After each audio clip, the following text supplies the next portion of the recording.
Police হত্যা এই আন্দোলনকারীরা করেনি, এটি তদন্ত করলে বেরিয়ে আসবে। পুলিশ নিজেদের গুলিতে, সেম সাইড গুলিতে নিজেরা মরেছে, সেম সাইড গুলিতে মরেছে। আর যদি কিছু মরে পদপিষ্ট হয়ে মরেছে, জনরোষে মরেছে, জনরোষে, কোনো ব্যক্তির রোষে মরেনি। জুলাই মাসে জেলে ছিলাম, তো আগস্টের 6 তারিখে বেরিয়েছি। তো এর মধ্যে কোন জায়গায় বসে পুলিশ হত্যা হয়েছে? পুলিশ তো আমাদেরকে ঝুলিয়ে পিটিয়েছে, আমরা দেখেছি।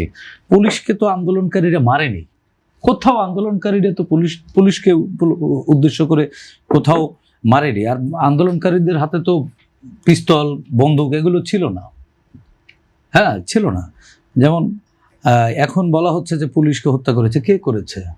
কে করেছে? আমরা তো দেখেছি যে প্রচুর শহীদদের শরীর থেকে পুলিশের বুলেট বের করা হয়েছে, ঝাঁঝরা করে দিয়েছে, পুলিশ মেরেছে। এবং এই রংপুরের যে আবু সাইদ, তাকে তো পুলিশ প্রকাশ্যে গুলি করে হত্যা করেছে। এখন পুলিশ হত্যার টার্মটি কোত্থেকে আসে, কারা কোথা থেকে তোলে? এটিরও ভিন্ন কোনো উদ্দেশ্য থাকতে পারে। যেহেতু আমি দেখিনি, আমি মনে করি না যে কোনো আন্দোলনকারী পুলিশকে মেরেছে, সুতরাং এটিকে প্রাসঙ্গিক করে এটিকে বিচার করা হবে কি না হবে, এগুলো ভাওতাবাজি। আমার কাছে মনে হয় এগুলোকে এর মাধ্যমে এই ইস্যুটাকে জিয়ে রেখে ভিন্ন কোনো মতলব, ভিন্ন কোনো উদ্দেশ্য থাকতে পারে। হ্যাঁ, যদি কেউ মরে থাকে সেটা গণমিছিল, জনতার জনস্রোতের মুখে পদপিষ্ট হয়ে মরতে পারে। এখন কে পাড়িয়ে মেরেছে এটা খুঁজে বের করতে পারবেন যে কার পায়ের নিচে পড়ে মারা গেছে?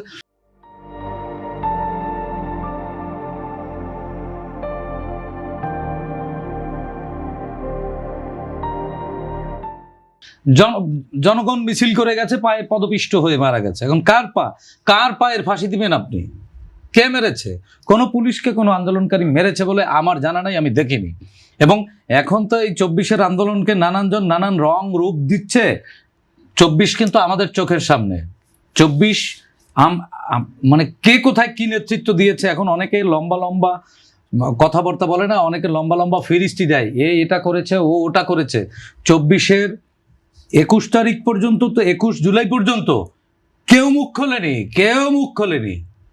হ্যাঁ, বেসরকারি বিশ্ববিদ্যালয়ের শিক্ষার্থীরা যদি রামপুরা, উত্তরা, মিরপুর এবং মোহাম্মদপুরে না নামতো, এই যে হাসনাত, সার্জিস, এরা তো ঘরে উঠে গেছিল ভাই। ঢাকা রিপোর্টার্স ইউনিটিতে, আমি একজন সাংবাদিক, ঢাকা রিপোর্টার্স ইউনিটিতে 21 তারিখ সংবাদ সম্মেলন করতে গেছে। হ্যাঁ, আমি আপনাকে দেখাই, আই হ্যাভ দ্য ভিডিও। আমি জেল থেকে বের হওয়ার পর আমার এক কলিগ আমাকে এই ভিডিওটি দিয়েছেন, আমি দেখাই।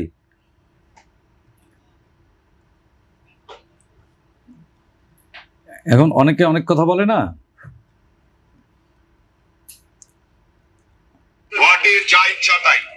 এই আমি সেই ব্যক্তি যে পুলিশকে রুখে দিয়েছিলাম, এদের সংবাদ সম্মেলন করতে দেয়নি ঢাকা রিপোর্টার্স ইউনিটিতে, এটাই আমি। হ্যাঁ, আমি দেখেছি ওখানে 3টি ছেলে ছিল। হ্যাঁ, 3টি ছেলে এক দফার দাবি ঘোষণা করবার জন্য গিয়েছিল। এই হাসনাত, এই সার্জিস, এরা ঘোষণা দিয়েছে ডিরেক্ট একদিকে যে আমাদের আন্দোলন সফল হয়ে গেছে, আমাদের ক্যাম্পাস খুলে দেন, হল খুলে দেন, আমরা ক্যাম্পাসে ফিরে যাব। এই আন্দোলনে এখন যারা এটাকে ভিন্ন খাতে ধাবিত করতেছে, রাজনৈতিক অসৎ উদ্দেশ্যে রাজনৈতিক শক্তিগুলো এই আন্দোলন ভিন্ন খাতে ধাবিত করছে, তারা পরিষ্কার বলেছে। এখন তো লম্বা লম্বা লেকচার দেয়, এমপি হয়ে গেছে, হ্যাঁ, নানান ধরনের ভয় দেখায়। শুনুন, আমাদের চোখের সামনে ঘটেছে তো। সুতরাং পুলিশ হত্যা এই আন্দোলনকারীরা করেনি, এটি তদন্ত করলে বেরিয়ে আসবে। পুলিশ নিজেদের গুলিতে, সেম সাইড গুলিতে নিজেরা মরেছে, সেম সাইড গুলিতে মরেছে। আর যদি কিছু মরে পদপিষ্ট হয়ে মরেছে, জনরোষে মরেছে, জনরোষে, কোনো ব্যক্তির রোষে মরেনি। সুতরাং এটি পুলিশ হত্যা, এটি মানে এটিকে কোনো ইনডিমনিটি দেওয়ারও কিছু নাই, এটিকে বিচারের আওতায় আনার কিছু নাই। বরং এই যে রিয়া গোপ আছে না, 4 বছরের শিশু, ওই রিয়া গোপ শিশুর পুলিশের গুলিতে মরেছে। ওই পুলিশকে খুঁজে বের করে যে হাসিনার নির্দেশে ওই পুলিশ গুলি করেছে, নিশ্চয়ই পুলিশ তো সুমুটো হয়ে গুলি করেনি, তাহলে হাসিনার বিচার হওয়া উচিত। আমার মীর মুগ্ধকে ঝাঁঝরা করে দিয়েছে না পুলিশের গুলিতে, তো ওই পুলিশের বিচার হওয়া উচিত। সাভারে ভ্যানের উপরে, কাভার্ড ভ্যানের উপরে জীবন্ত মানুষ পুড়িয়ে মেরেছে না, ভিডিওতে দেখা গেছে না, ওই পুলিশের বিচার আগে চাই। পুলিশ করেছে, পুলিশ আত্মহত্যা করেছে। এই জনরোষ থেকে বাঁচতে গিয়ে পুলিশ আত্মহত্যা করেছে, পুলিশকে কেউ মারেনি, জনতার হাতে বন্দুক ছিল না। আর যারা মরেছে পদপিষ্ট হয়ে, তা জনরোষে মরেছে, কোনো ব্যক্তি মারেনি।